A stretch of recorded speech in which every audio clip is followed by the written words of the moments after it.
Question number 1 है कि इसमें देखिए ना कुछ कुछ ऐसे भी क्वेश्चन है जो ठीक से प्रिंट नहीं है, तो वो स्पष्ट नहीं दिख पाता है, तो उसमें हम कह देंगे, तो समझने का प्रयास कीजिएगा। बेरवादार ठोस का उदाहरण, पहले ये समझ लीजिए कि बेरवादार सबका नाम क्या है।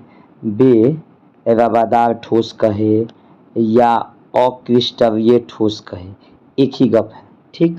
तो अक्रिस्टलीय ठोस या बेरवादार ठोस, इंग्लिश में ऐसे कहे तो नॉन क्रिस्टलाइन सॉलिड या amorphous solid, non crystalline solid या अमरफस सॉलिड। तो अमरफस सॉलिड का जो एग्जाम्पल होता है वो देखिए, अमरफस सॉलिड का एग्जाम्पल कौन कौन सब होता है।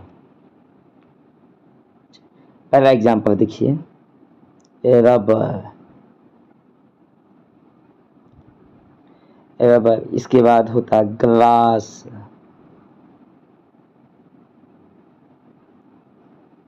क्वार्ट्ज ग्लास, एक साथ कहिएगा, ये जो क्वार्ट्ज ग्लास है ना, एक साथ कहिएगा, प्लास्टिक, etc। ये जो नॉन क्रिस्टलाइन सॉलिड का एग्जाम्पल है, अमरफस सॉलिड या बेरवादार के है, rubber, glass, quartz, quartz glass है एक साथ में। इसके हिसाब से अगर जाए तो ऑप्शन नंबर कौन होगा, डी होगा, याद रखिएगा ऑप्शन नंबर डी।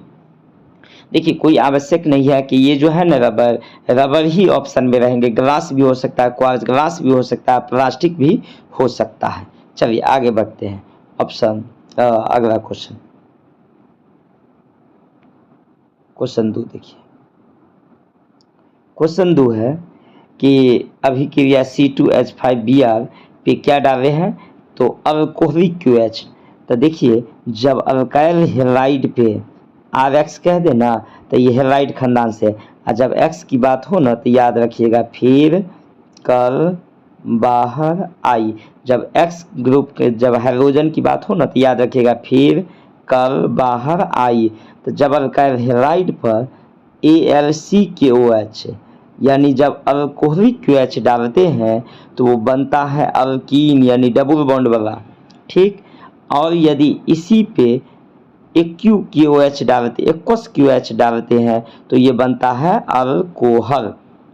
मान इसमें दिया हुआ है कि इस पर क्या डालते हैं, अल्कोहलिक QH, तो इसीलिए अल्कीन होगा, 2 कार्बन है तो ये इथीन होगा, ऑप्शन ए। लेकिन इसी जगह पर यहाँ पर अल्कोहलिक के जगह एक्वस लगा होता तो इसके जगह पर क्या लगाते, यानी ऑप्शन बी लगाते।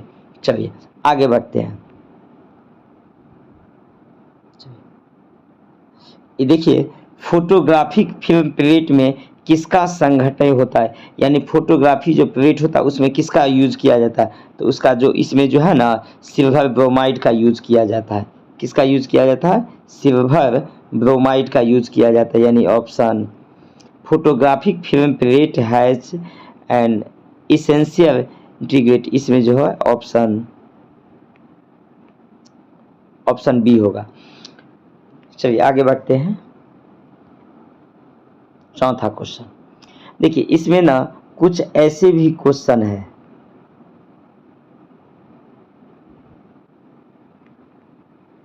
कुछ ऐसे भी क्वेश्चन है ना कि ये तो जहाँ से यानी PDF बनाए हुए हैं उसमें ऑलरेडी पहले से टिक लगा हुआ था क्वेश्चन से, इसीलिए किसी किसी में टिक लगा हुआ था, इस पे ध्यान नहीं दीजिएगा, जो हम अलग से एडिटिंग करके टिक लगाने का प्रयास करते हैं। चलिए इसमें देखिए, किसी कोटि की अभिक्रिया के लिए वेग एवं वेग स्थिरांक यानी unit of rate and rate constant same होता है, तो ये किसके लिए सेम होगा, 0 के लिए सेम होगा। चलिए अगला क्वेश्चन,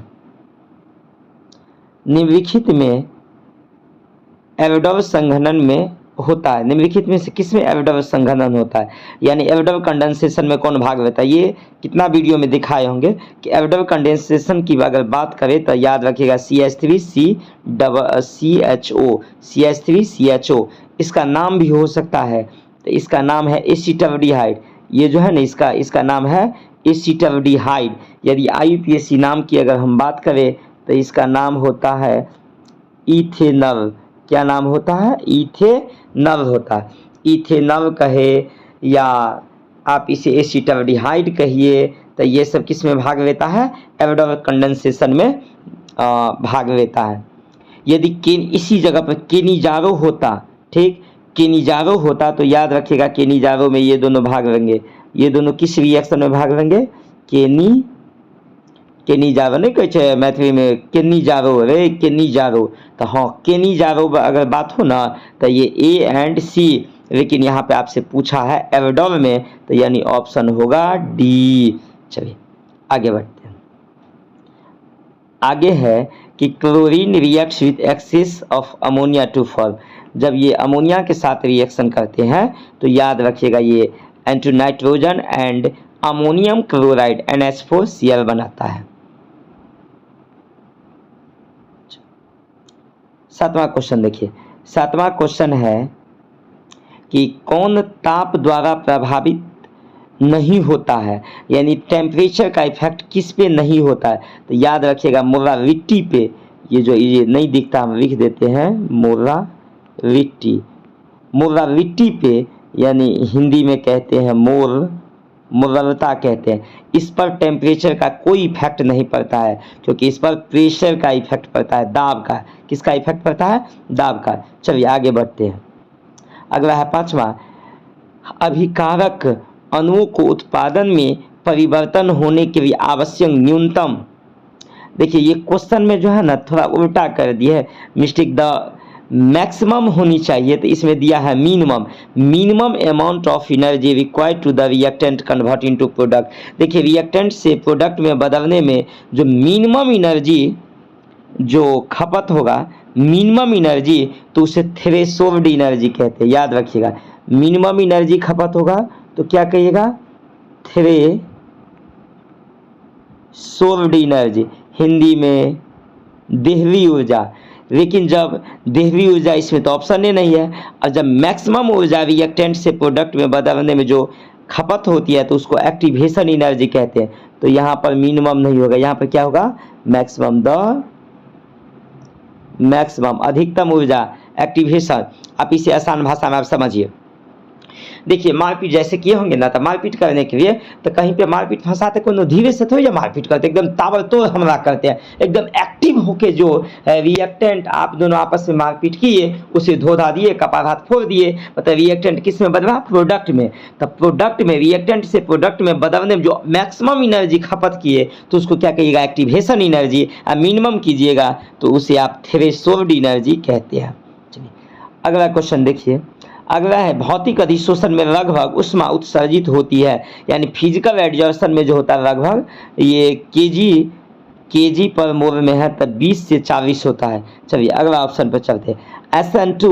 SN2 क्रिया विधि में निर्माण होता है। SN2 की अगर बात करें ना तो याद रखिएगा SN2 होता है कार्बो विनायन, इंग्लिश में कहते हैं कार्बो एनायन। SN2 की बात करें तो क्या कहिएगा? कार्बो एनायन। चलिए आगे बढ़ते हैं, अगला बढ़ते हैं। अच्छा ये देख लीजिए SN2 react mechanism produce via formation, तो ये कार्बो एनायन के ऑप्शन डी की जो हिंदी में बता दिए थे। चलिए आगे बढ़ते हैं। आगे देखिए निम्न में से कौन सा यौगिक जल में विलय है? निम्न में से कौन सा यौगिक जल में विलय है? तो याद रखिएगा जिसमें H बंधन हो, यानी वाटर में सोल्यूबल जो होता है जिसमें H बंधन हो वो पानी में हमेशा घुलनशील होगा। अब कहिएगा सर H बंधन क्या है? तो याद रखिएगा हेडफोन। क्या याद रखिएगा? हेडफोन। हेडफोन कहने का मेरा मतलब ये है कि हाइड्रोजन के साथ होनी चाहिए फोन। F से फ्लोरीन, O से ऑक्सीजन, N से नाइट्रोजन और S से हाइड्रोजन। हाइड्रोजन के साथ F हो, हाइड्रोजन के साथ O हो या हाइड्रोजन के साथ N हो, तो आप याद रखिएगा उसमें क्या कौन सी बॉन्ड है? H बॉन्ड है। और दुनिया में जिसमें H बंधन होगा वो पानी में हमेशा घुलनशील होगा। तो H बंधन अगर बात करें तो H के साथ डायरेक्ट फोन होनी चाहिए, फ्लोरीन, ऑक्सीजन या नाइट्रोजन। तो ये है केवल अल्कोहल में, केवल किस में है? अल्कोहल, यानी ऑप्शन डी होगा। आपके मन में होगा कि सर ये बात तो बी में भी है, तो चलिए बी का थोड़ा हम स्ट्रक्चर डिटेल में बनाने का प्रयास करते हैं। ये जितने हैं सब जगह H होगा। देखिए सब जगह आप H बैठा दीजिएगा, ये ऑप्शन बी के मुताबिक। अब इसमें बताइए हाइड्रोजन के साथ डायरेक्ट या तो F या तो O या तो N, डायरेक्ट इसमें चेक कीजिए डायरेक्ट है या नहीं। देखिए तो डायरेक्ट चेक कीजिए, ये क्या है, ऑक्सीजन है। तो H के साथ यहाँ पे कार्बन है, कार्बन के साथ क्या है, ऑक्सीजन, यानी हाइड्रोजन के साथ फ्लोरीन, ऑक्सीजन, नाइट्रोजन नहीं है, इसीलिए इसमें H बंधन नहीं है। और जिसमें H बंधन नहीं होगा वो पानी में घुलनशील नहीं होता है, और जिसमें H बंधन होता है वो पानी में घुलनशील होता है। इसके साथ साथ देखिए ना, आपसे कोई कह देना कि चीनी पानी में घुलनशील होता है तो कहिएगा चीनी में H बंधन होता है, H बंधन होता है। ग्लूकोज पानी में घुलनशील है, सोडियम है, क्योंकि ग्लूकोज में H बंधन होता है। इसमें माल्टोज पानी में घुलनशील है, क्योंकि माल्टोज में H बंधन होता है। अब एक कुछ कहीं कहीं अपवाद में एक्सेप्शन में भी आते हैं, जैसे NaCl नमक, नमक में जो ये H बंधन नहीं है उसके बावजूद भी वो पानी में घुलनशील होता है, नहीं तो जिसमें H बंधन होता है वो पानी में घुलनशील होता है। आंख बंद करके याद रखिएगा, जिसमें H बंधन होता है वो पानी में क्या होता है, घुलनशील, क्या होता है, पानी में घुलनशील होता है। चलिए 12 नंबर देखिए, 12 नंबर क्वेश्चन है कार्बोनिल की। तो कार्बोनिल वाला में जो आप समझिए कि कहीं सिंगल बंधन हो ना तो एगो सिग्मा, यदि डबल बंधन हो जाए तो एगो सिग्मा एगो पाई, ठीक। और 2 गो सिग्मा हो तो इसका हाइब्रिडाइजेशन sp, 3 गो सिग्मा हो sp2, अगर 4 गो सिग्मा हो तो sp3।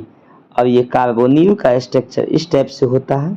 इस एंगल से अगर हम देखें तो एगो सिग्मा, 2 गो सिग्मा, एगो सिग्मा एगो पाई, टोटल कितना सिग्मा हुआ, 3 सिग्मा हुआ। तो इसका हाइब्रिडाइजेशन यानी कार्बोनिल ग्रुप का होगा sp2, यानी ऑप्शन नंबर बी। चलिए आगे बढ़ते हैं। अगला देखिए, formaldehyde on heating with NaOH solution to give. जब फॉर्मल्डिहाइड को NaOH के साथ रिएक्शन करवाया जाता है तो वो मिथाइल अल्कोहल बनता है। कौन सा बनता है, मिथाइल अल्कोहल। अगला ऑप्शन देखिए, अगला 14 नंबर क्वेश्चन में है कि ये जो है प्रोडक्शन, ये प्रोडक्शन ऑफ रिएक्शन है C, इसको हम स्ट्रक्चर के रूप में लिख देते हैं।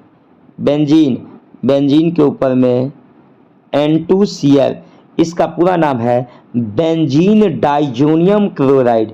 इसका नाम क्या कहिएगा, बेंजीन डाइजोनियम, हिंदी में ये वही नाम होगा, क्लोराइड। बेंजीन डाइजोनियम क्लोराइड पर जब पानी डालते हैं तो याद रखिएगा बेंजीन के ऊपर में OH यानी फिनॉल बनता है। आप ये 11th चैप्टर में पढ़े भी होंगे कि जब बेंजीन डाइजोनियम क्लोराइड पर H2O डालते हैं तो क्या बनता है, फिनॉल बनता है। ऑप्शन नंबर कौन होगा, बी होगा। चलिए आगे देखिए, आगे रासायनिक अधिशोषण में कितने परत होते हैं। ऐसे इसका रियर की अगर बात करें ना तो याद रखिएगा कि कोई भी एडजॉर्प्शन प्रोसेस जो होता है ना, एडजॉर्प्शन प्रोसेस में एक जिस एडजॉर्प्शन पहले समझ लीजिए, जैसे पानी या गैस को किसी सतह पे डालिएगा, जैसे बोर्ड पे डालिएगा तो एक जिस पर डालिएगा एक जो डालिएगा, जैसे हम पानी डाले हैं तो एगो लेयर पानी किस पर डाले हैं, बोर्ड पर डाले हैं। तो चलिए इसमें कितना लेयर हुआ, 2। तो ये एडजॉर्प्शन प्रोसेस में इसका होगा ऑप्शन बी। चलिए आगे बढ़ते हैं, इसको रट जाइएगा। और ये बेकेलाइट, ये जो है ना बेकेलाइट प्लास्टिक, तब बेकेलाइट में फिनॉल से किसके साथ अभिक्रिया होता है, तो याद रखिएगा फॉर्मल्डिहाइड को, फिनॉल एंड फॉर्मल्डिहाइड, किस को, फिनॉल एंड फॉर्मल्डिहाइड को जब ऐड करवाइएगा, पॉलीमराइज करवाइएगा तो बेकेलाइट प्लास्टिक बनता है, जो बहुत ही मजबूत प्लास्टिक होता है। चलिए आगे बढ़, देखिए ये जो 17 नंबर क्वेश्चन है, 17 नंबर है कि उप संयोजक यौगिक जो दिया हुआ है इसमें निकेल के ऑक्सीकरण अवस्था यानी ऑक्सीडेशन नंबर आपसे पूछ रहा था, इसका ऑक्सीडेशन नंबर हम यहाँ पे निकालते हैं।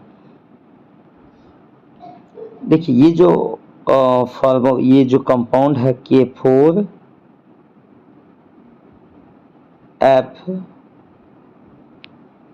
CFeCN4।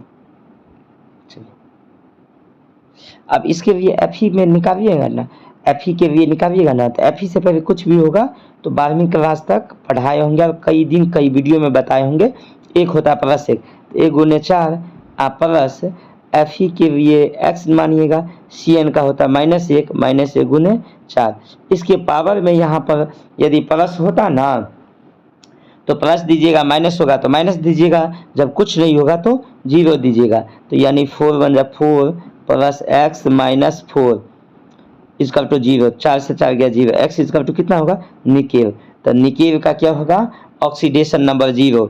हाँ, एक बात याद रखिएगा, कोई भी मेटल ऑलवेज पॉजिटिव होता है, यानी मेटल हमेशा क्या होता है, पॉजिटिव होता है। बहुत ही रेयर केस में कोई जैसे निकेल है जो अपवाद में 0 हो सकता है, ऐसे समझना। जितने भी लड़का है ना वो सब के सब ऑलवेज पॉजिटिव होगा, कोई भी लड़का नेगेटिव हो सकता है नहीं। हाँ, एक दो ठो लड़का मतलब डायमंड हीरा हो सकता है बीच में खालिस्तान छोड़ के, नहीं तो बाकी जितने भी होते हैं सब के सब पॉजिटिव होते हैं। ठीक वैसे ही जितने भी मेटल है ऑलवेज वो पॉजिटिव होते हैं। एक्सेप्शन में कहीं कहीं ऐसा भी होता है कि जो 0 हो सकता है, जैसे Na का होता है निकेल।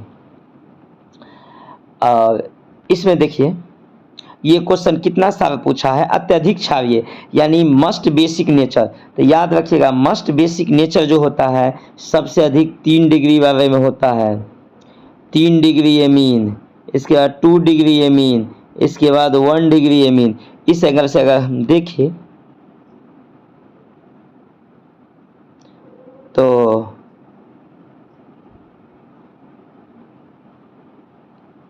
एक मिनट रुक जाइए। देखिए इसका जो ऑप्शन होगा ऐसे 3 डिग्री एमीन सबसे अधिक होगा, 3 डिग्री के बाद 2 डिग्री होगा, 2 डिग्री के बाद 1 डिग्री एमीन होगा। तो इसमें दिया है कि 1 डिग्री एमीन है और यहाँ पे 2 डिग्री है, तो इन दोनों एंगल से अगर देखें 3 डिग्री रहता है तो उसमें मारते, 3 डिग्री नहीं है तो 2 डिग्री नहीं है तो 1 डिग्री में, तो 3 डिग्री नहीं है तो यहाँ पे 2 डिग्री है, ऑप्शन होगा डी, ऑप्शन डी। चलिए आगे बढ़ते हैं। 19 नंबर,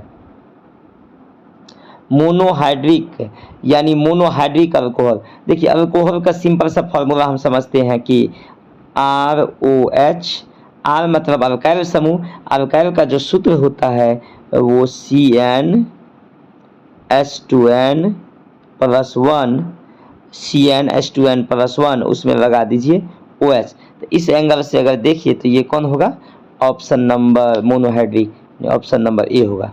चलिए आगे बढ़ते हैं। आगे है दूध निम्नलिखित में से किसका है। तो दूध याद रखिएगा किसका है, दूध जो होता है वो पायस का होता है यानी इमल्सन का। इमल्सन मिल्क किसका है, तो इमल्सन होता है मिल्क। चलिए आगे बढ़ते हैं। यदि मिल्क इमल्सन वाला ऑप्शन नहीं हो ना तो याद रखिएगा कोलोइडल सॉल्यूशन है, यानी हिंदी में कोलाइडी विलियन, इंग्लिश में कोलोइडल सॉल्यूशन। अगर कोलोइडल नहीं है तो पायस होगा यानी इमल्सन होगा। अगला देखिए, अगला है 21 नंबर, 21 नंबर है कि गैवीना इज एन ओरफ। गैवीना किसका होता है, पीबी का होता है। गैवीना का सूत्र ऐसे होता है PBS होता है। गैवीना का क्या होता है फॉर्मूला, PBS। तो ये किसका IS का है, तो PB का है। चलिए अगला देखिए, ये जो है ना 22 नंबर क्वेश्चन, ये एक्चुअली था उल्टा दे दिया, उल्टा सुल्टा में दे दिया था कंफ्यूजन करने के लिए, लेकिन ये है ग्लूकोज। ग्लूकोज का सूत्र होता है C6H12O6। और जब ग्लूकोज को HI के साथ हिट करवाते, HI मतलब हाई नहीं समझिएगा वो, हाँ मोसी मसाला जो हाई हेलो करते हैं, HI हाइड्रोजन आयोडाइड। तो हाइड्रोजन आयोडाइड के साथ जब हीट करवाते हैं ना तो एन हेक्सेन बनता है। हेक्सेन, एन मतलब नॉर्मल बनता है इसीलिए एन हेक्सेन कहते हैं, यानी ऑप्शन होगा इसका बी होगा। चलिए आगे बढ़ते हैं। ये 22 है, ये 23 नंबर, इसमें तो क्वेश्चन नहीं दिख रहा। 23 है कि which of the following has P pi D pi bond जो है, तो इन दोनों के बीच में किस में होता है, ये बॉन्ड किस में होता है, तो CO3-2 जिसे कार्बोनेट आयन के नाम से जानते हैं। कौन सा आयन, कार्बोनेट आयन। तो याद रखिएगा ऑप्शन बी। चलिए आगे बढ़ते हैं। अब यहाँ पे देखिए, जो वर्ग 16 के तत्व को कहते हैं, तो 16 के वर्ग यानी तत्व को यहाँ पे कहते हैं, ऊपर कहते हैं इंग्लिश में, the element of group 16 are known as. 16 वाले को क्या कहते हैं? तो याद रखिएगा 16 ग्रुप या रोमन में 6 के ए हो, 16 ग्रुप को कहते हैं कैल्कोजेन। 16 वाले को क्या कहते हैं? कैल्कोजेन। इसके मुताबिक से ऑप्शन कौन होगा? बी होगा। कैल्कोजेन में कौन सब आएंगे? ओ सनम से तेरा पूर्व खोल दूंगा। की कहे? ओ सनम से तेरा पूर्व खोल दूंगा। 16 ग्रुप में कौन कौन से बातें हैं? ओ सनम से तेरा पूर्व खोल दूंगा। बहुत बतियाती रहती है ना लड़की सब, हाँ चाचू चाचू करती रहती है, इसीलिए ओ सनम से तेरा पूर्व खोल दूंगा। चलिए, यही 17 ग्रुप की अगर बात करें रोमन में 7 के ए, तो याद रखिएगा उसे कहते हैं हाइड्रोजन। क्या कहिएगा? हाइड्रोजन। वो नहीं, शादी में जो जलता है वो हाइड्रोजन, हाइड्रोजन नहीं, हाइड्रोजन ग्रुप का नाम है, जिसके अंतर्गत में आते हैं फिर कर बाहर आई अंटी। कौन कौन सब आते हैं? फिर कर बाहर आई अंटी। क्या कहिएगा? फिर कर बाहर आई आत्मा। चलिए आगे बढ़ते हैं। यहाँ पे है कि the element showing highest oxidation state among the first transition element. सबसे अधिक ऑक्सीडेशन स्टेट, ट्रांजिशन एलिमेंट में सबसे अधिक ऑक्सीडेशन स्टेट दिखाने वाले कौन होते हैं? Mn, जो +7 तक दिखाते हैं। यदि आपसे ये पूछे कि फर्स्ट सीरीज में सबसे अधिक ऑक्सीडेशन स्टेट दिखाने वाले वो कौन एलिमेंट है, तो Mn है, मैग्नीज। वो कितना तक दिखा सकते हैं? तो +7 तक। कितना से स्टार्ट होता है? तो +2 तक। तो जो स्टूडेंट 8 यूनिट पढ़े होंगे, तो ये सब पढ़े होंगे, तो निश्चित तौर पे ये पढ़े होंगे, और नहीं तो आप पढ़िएगा 8 यूनिट 12th में 8 यूनिट में ये इसका ऑक्सीडेशन स्टेट है, पूरा डिटेल में पढ़िएगा। तत्काल याद रखिए, Mn का मिनिमम यदि पूछे तो +2 दीजिएगा, मैक्सिमम पूछे +7 दीजिएगा।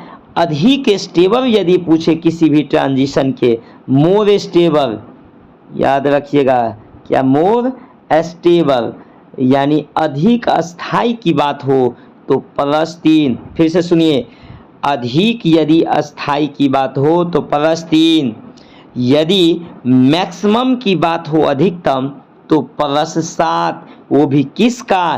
तो Mn के मिनिमम कितना? तो +2। हमें उम्मीद है कि आप समझ गए होंगे। चलिए आगे बढ़ते हैं। अगला देखिए 26 नंबर है, निम्नलिखित में से किस तत्व में 4f ऊर्जा भाग है? यानी which of the following element 4f energy? 4f, तो याद रखिएगा लेंथेनाइड को कहते हैं 4f सीरीज, क्योंकि लेंथेनाइड के लास्ट इलेक्ट्रॉन 4f में प्रवेश करते हैं। जैसे कोई लेंथेनाइड वाले एलिमेंट की बात करते हैं, एगो Ce जिसका होता है 58 से नॉट गैस पहले होता है जेनम, इसके जस्ट आगे होता है 6s2 4f, गिन के दीजिए 54 2 56 और 2, यानी लास्ट इलेक्ट्रॉन किस में प्रवेश किया? 4f में, इसीलिए लेंथेनाइड को कहते हैं 4f। और जब एक्टिनाइड की बात करें ना, तो याद रखिएगा एक्टिनाइड को कहते हैं 5f सीरीज। एक्टिनाइड को 5f, लेंथेनाइड को 4f। अब कहिएगा सर लेंथेनाइड क्या होता है? तो ऐसे समझिए ना, चोरबा जानते हैं ना, जिसका चोर की तरह गुण हो उसे चोरबा कहते हैं, जिसे डॉक्टर की तरह गुण हो उसे डॉक्टर कहते हैं। तो ठीक वैसे ही जिसका गुण लेंथेनम की तरह हो उसे लेंथेनाइड कहते हैं। जिसका गुण, जिसका प्रॉपर्टीज लेंथेनम की तरह हो उसे लेंथेनाइड कहते हैं। जिसका प्रॉपर्टीज एक्टिनियम की तरह हो उसे एक्टिनाइड्स कहते हैं।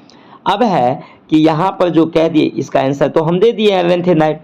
तो लेंथेनम क्या होता है? तो लेंथेनम एक मेटल है, धातु है। अब धातु किसे कहते हैं? तो धातु में विशेष प्रकार की चमक होती है, उसे पीट के चदरा बनाया जा सकता है, उसे खींच के तार बनाया जा सकता है, उसे टनटना करके घंटा बनाया जा सकता है, उसे ही मेटल कहते हैं। मेटल से इलेक्ट्रिसिटी पास किया जा सकता है। चलिए आगे बढ़ते हैं। अगला है, ये ऐसे 2019 में आप याद किए होंगे, इसका उपसंयोजक की संख्या। देखिए ना, ऑक्सीडेशन नंबर करनी देर के ठेठ भाषा में आप समझिए ना, ऑक्सीडेशन नंबर हुआ कि शादी से पहले की बात, और मतलब शादी से पहले का मेरा कहने का मतलब है कि बच्चा से लेके, जैसे आप घर से कोचिंग के लिए चलते हैं, तो घर से कोचिंग तक, घर से लेके ट्यूशन तक जितने भी आगे पीछे मिलते हैं, आप अभी हाँ बच्चा है ना, था ज़्यादा इधर उधर ध्यान भटकता होगा, हर एक बातों पे आप ध्यान देते होंगे, तो ये होता ऑक्सीडेशन नंबर। जो समय समय पे बदल जाए उसे ऑक्सीडेशन नंबर। लेकिन कोऑर्डिनेशन नंबर शादी के बाद, यानी ब्रैकेट के अंदर में ही केवल निकलता है कोऑर्डिनेशन नंबर। यदि ऑक्सीडेशन की बात करें तो हम यहाँ से स्टार्ट करेंगे, लास्ट तक समाप्त करेंगे, लेकिन जब कोऑर्डिनेशन की बात हो तो केवल बड़ी कोष्ठ वाले ही सोचेंगे। यानी जब शादी हो जाए ना, तो शादी के बाद आप ससुराल जाइएगा, तो ससुराल के बाद या रास्ते में जो मिले उस पर ध्यान नहीं दीजिएगा, नहीं तो मैडम को कहिएगा तो झटिया देंगे 12 महीने में कि वो खड़ी रहती है, लड़की से बड़ी बदमाश होती है। चलिए देखते हैं। तो सीआर के लिए निकालिएगा कोऑर्डिनेशन नंबर, तो सीआर के लिए coordination C number of CR. चलिए C2O4 ऑक्सीलेट होता है जो डाइलिगेंड होता है, 9 चैप्टर में पढ़िएगा डाइलिगेंड। अब डाइलिगेंड भी क्या होता है, कौन कौन होता है, एक EN और C2O4, याद रखिएगा ये दोनों डाइलिगेंड, नहीं तो 12वीं क्लास तक मारिएगा झट्टा, सब के सब मोनोलिगेंड। अगर मोनोलिगेंड होगा तो 1 से मल्टीप्लाई कीजिएगा, डाइलिगेंड होगा तो 2 से कीजिएगा। तो 2 गुने कितना है C2O4 कितना, 3 तो 3 दूनी 6, यानी ऑप्शन होगा डी। चलिए आप नहीं समझे, फिर से समझिए। देखिए इसी में यदि हम ऑक्सीडेशन नंबर निकालते तो X यानी K वाले से स्टार्ट करते, यहाँ K से स्टार्ट करते 1 और यहाँ तक लिखते, लेकिन कोऑर्डिनेशन ब्रैकेट से पहले या ब्रैकेट के बाद कोई मतलब नहीं है, केवल ब्रैकेट वाले पे ही ध्यान दीजिएगा। मतलब आप अपने घर से सासुर तक जाइएगा तो रास्ते में कौन कौन मौसी मिले उस पर ध्यान मत दीजिएगा, यदि दिए यही बात कन्या को कहिएगा तो झटिया देंगे, इसीलिए आगे पीछे मत ध्यान दीजिए, केवल ब्रैकेट वाले पे ही ध्यान दीजिए, which is called coordination number. चलिए आगे बढ़ते हैं। 28 नंबर देखिए, ये क्वेश्चन था नहीं दिखता है तो बता देते हैं। इलेक्ट्रोमोटिव वाला है कि इलेक्ट्रोमोटिव फोर्स EMF वाला। देखिए EMF के 3 कंडीशन है। यदि EMF के मान पॉजिटिव हो जाए यानी धनात्मक, तो कोई भी रिएक्शन स्पॉन्टेनियस होता है, यानी हिंदी में सतत होता है, लगातार होता है, संपन्न होता है, फिजिबल होता है। यदि स्पॉन्टेनियस, फिजिबल, पॉसिबल, सतत, लगातार, कंटिन्यूस हो तो याद रखिएगा EMF का मान पॉजिटिव। यदि EMF के मान इसका हम तीनों केस बताते हैं, निगेटिव हो तो रिएक्शन जो होता है नॉन स्पॉन्टेनियस, नॉन फिजिबल, अनकंटिन्यूस, असतत यानी कंप्लीट नहीं होता है। और जब ये EMF का मान हो जाता है इक्वल, तो वो केमिकल रिएक्शन इक्विवेलेंस हो जाता है, मतलब साम्यावस्था में आ जाता है। जब साम्यावस्था में पूछे तो याद रखिएगा EMF के मान 0। यदि कोई भी रिएक्शन संपन्न होता है, कंप्लीट होता है, तो EMF का मान पॉजिटिव। यदि संपन्न नहीं होगा तो निगेटिव। इक्वल हो जाएंगे साम्यावस्था में तो होगा 0। इसके एंगल से देखें तो इसका चलिए ऑप्शन होगा यानी 0। आगे बढ़ते हैं। इसमें कहीं कहीं टिक लगा हुआ है, इस बात पे नहीं ध्यान दीजिएगा, हम जो टिक लगाते उस पर ध्यान दीजिएगा। देखिए 29 नंबर, कैल्शियम फॉर्मेट के शुष्क आसवन, यानी dry distillation of calcium formate. तो वो जो है ना कैल्शियम फॉर्मेट को ये करते हैं, तो याद रखिएगा ये ऑप्शन 1 फॉर्मल्डी है, ये फॉर्मल्डिहाइड बनता है, इसका नाम है फॉर्मल्डिहाइड, या इसे आप मिथेनॉल कहते हैं, फॉर्मल्डिहाइड या मिथेनॉल।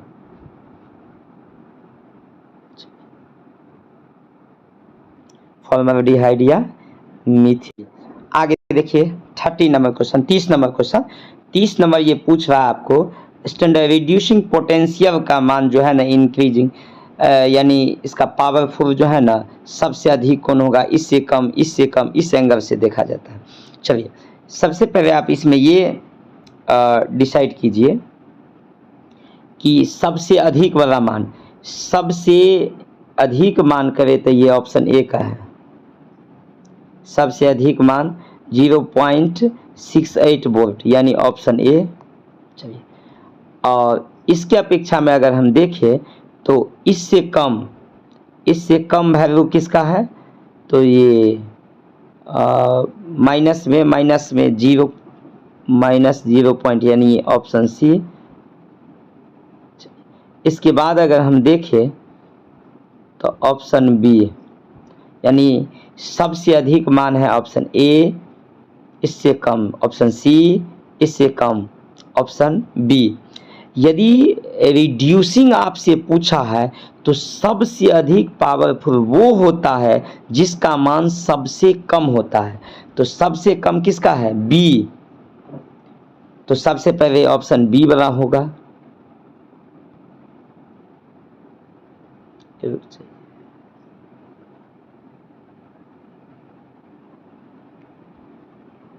देखिए 30 नंबर में है कि स्टैंडर्ड रिडक्शन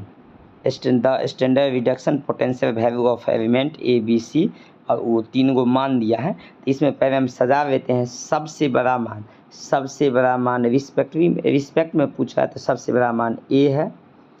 इससे जस्ट छोटा अगर हम करें तो ये है ए, ये बी, सी, ठीक।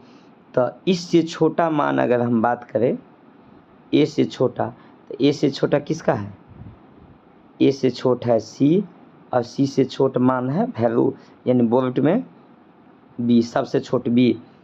तो ये है कि रिड्यूसिंग पावर यदि कर रहा जो सब, सॉरी यहाँ पर दे दिए, ये देखिए फिर से देखिए, ये ए बी सी सजाने के क्रम में अगर करें तो सबसे बड़ा मान है ए, इससे छोटा सी, इससे छोटा डी, डी कहते हैं बी, ठीक। रिड्यूसिंग पावर सबसे अधिक, जिसका मान सबसे छोटा होगा उसका रिड्यूसिंग पावर सबसे अधिक होता है। तो सबसे छोटा मान किसका है, बी। तो सबसे अधिक रिड्यूसिंग पावर होगा बी के। इससे बड़ा मान किसका है, सी। तो इससे कम होगा सी, इससे कम होगा है, यानी इसका ऑप्शन देखिए बी सी ए, ऑप्शन नंबर डी होगा। यहाँ पर रिड्यूसिंग है तो रिडक्शन वाला है तो पहले होगा बी सी ए, यानी सबसे छोटा, इसके सबसे छोटा बी, इससे बड़ा, फिर इससे बड़ा। लेकिन यही ऑक्सीडाइजिंग होता तब सबसे पहले देते सबसे बड़ा मान तो ए, इससे छोटा तो सी, इससे छोटा तो बी, ये देते। ऑक्सीडाइजिंग रहता तो ए, ये ऑप्शन देते, और यदि रिड्यूसिंग है तो ऑप्शन डी होगा। चलिए आगे बढ़ते 31 नंबर। देखिए एंजाइम, याद रखिएगा सभी एंजाइम क्या होता है, प्रोटीन से, सभी एंजाइम क्या होता है, प्रोटीन। एंजाइम आप जानते भी होंगे, एंजाइम पचता नहीं है, याद रखिएगा पचाता है। एंजाइम पचता नहीं है, भोजन को पचाता है। तो जो काम करता नहीं है वो कराता है, जो केवल उसमें प्रेजेंट रहता है उसे कहते हैं कैटेलिस्ट, कैटेलिस्ट। ये बॉडी में होता है इसीलिए बायो। तो एंजाइम एक क्या है, बायो कैटेलिस्ट। याद रखिएगा जैव उत्प्रेरक, एंजाइम क्या है, जैव उत्प्रेरक भी है। सभी एंजाइम क्या होता है, प्रोटीन होता है। चलिए आगे बढ़ते हैं। सल्फाइड, यहाँ पर देखिए सल्फाइड अयस्क का सांद्रण, यानी सल्फाइड ओर का कंसंट्रेशन फेन उत्प्लावन विधि से, किस विधि से, फेन उत्प्लावन विधि से किया जाता है। चलिए आगे बढ़ते हैं 33 नंबर क्वेश्चन। 33 नंबर टिंडल प्रभाव होता है। तो याद रखिएगा टिंडल प्रभाव होता है विलयन में, कोलॉइडी विलयन में, कोलॉइडल सॉल्यूशन में टिंडल इफेक्ट होता है किसमें, कोलॉइडल सॉल्यूशन, वो नहीं है तो आप सॉल्यूशन पे लगा दीजिएगा। ये वास्तव में होता है कोलॉइडल सॉल्यूशन। अब कहिएगा कोलॉइडल सॉल्यूशन क्या होता है, तो वैसा सॉल्यूशन जिसके पार्टिकल्स का साइज 1 नैनोमीटर से 1000 नैनोमीटर के बीच में हो एंड हेटेरोजीनियस नेचर का हो, उसी को कहते हैं कोलॉइडल सॉल्यूशन। चलिए अब टिंडल इफेक्ट क्या होता है सो समझिए। टिंडल इफेक्ट ये होता है कि जब किसी कोलॉइडल सॉल्यूशन में लाइट जब पास करवाइएगा ना तो उसका मोमेंट टेढ़ी मेढ़ी हो जाता है, इसी इफेक्ट को टिंडल इफेक्ट कहते हैं। चलिए आगे बढ़ते हैं।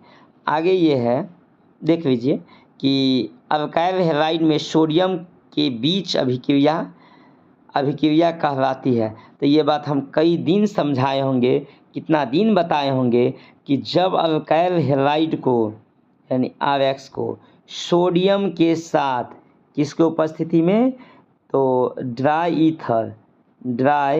ईथर शुष्क ईथर के उपस्थिति में रिएक्शन कराते हैं तो क्या बनेगा, अल्केन। इस रिएक्शन को ऊर्ज या बुर्ज रिएक्शन कहते हैं। किसी भी अल्काइल हैलाइड को सोडियम के साथ शुष्क ईथर की उपस्थिति में रिएक्शन कराते हैं तो क्या होता है, अल्केन। याद रखिएगा ऊर्ज रिएक्शन में क्या बनेगा, अल्केन, लेकिन दोगुना बनेगा। चलिए आगे बढ़ते हैं। आगे फिर आया ये ऑक्सीडेशन नंबर। ऑक्सीडेशन नंबर देखिए निकालते हैं 35 नंबर। Cr के लिए निकालना है तो Cr के लिए मान लेंगे x। पानी के ऑक्सीडेशन नंबर यानी वैलेंसी करके होता है 0, तो 0 गुने कितना है, 4 गो वाटर है तो 4 प्लस Cl का होता है, याद रखिएगा पूरा फिर कल बाहर आई पूरा खानदान के -1 तो -1 गुने Cl कितना है इसमें देखिए 2, तो यहाँ पर दीजिएगा 2 इसकल 2 में प्लस है, प्लस मतलब एगो प्लस प्लस दूगो प्लस मतलब ढोइया क्या को ढोइया, दूगो ढोइया दूगो ढोइया मतलब डाई ढोइया, यानी प्लस दूगो प्लस 3 गो प्लस, ठीक। लेकिन यहाँ पर एगो प्लस दिया है, इसका मतलब 1, x plus 0 minus 2 equal to 1, x equal to 1, इस 2 को उस साइड ले जाइएगा तो प्लस में होगा इजकल टू कितना 3, यानी इसका ऑप्शन होगा यानी ऑप्शन नंबर बी। आगे बढ़ते 35 नंबर। ये देखिए 36 नंबर क्वेश्चन है कि किसी भी एरोमेटिक कंपाउंड ऐसे नॉर्मली 3 प्रकार के होता है, एलिफैटिक, साइक्लिक जो साइकिल की तरह जो क्लोज होता है, साइक्लिक होता है जो बाकी CH3 CH2 CH3 करके भी पढ़े होंगे तो इसको कहते हैं ये एलिफैटिक। बेंजीन पर आधारित होता है उसको एरोमेटिक कहते हैं। तो याद रखिएगा जब एरोमेटिक हैलाइड को सोडियम के साथ ईथर के उपस्थिति में रिएक्शन कराते हैं तो वो जो डाइफिनाइल जो ये बनता है ना तो उस रिएक्शन को कहते हैं फिटिग रिएक्शन। कौन सा रिएक्शन, फिटिंग नहीं फिटिग रिएक्शन होता है। चलिए 36 तक ये 36 तक बता दिए हैं, इससे आगे अगला वीडियो में बता देंगे। और देखिए इस वीडियो को अंतिम तक देखने का हमेशा प्रयास, जैसे आप यहाँ तक किए हैं 2 से 3 बार देखिएगा तो निश्चित तौर पे अच्छे से याद हो जाएंगे। हमें उम्मीद है आप सब अच्छे हैं, पढ़ने में होशियार भी है एंड बुद्धियार भी है, इधर उधर ज़्यादा ध्यान नहीं देते होंगे, क्योंकि इधर उधर ज़्यादा ध्यान दीजिएगा तो पढ़ाई नहीं हो पाएगा, इसलिए पढ़ाई पर ज़्यादा ध्यान देने का कोशिश कीजिएगा। Very thanks.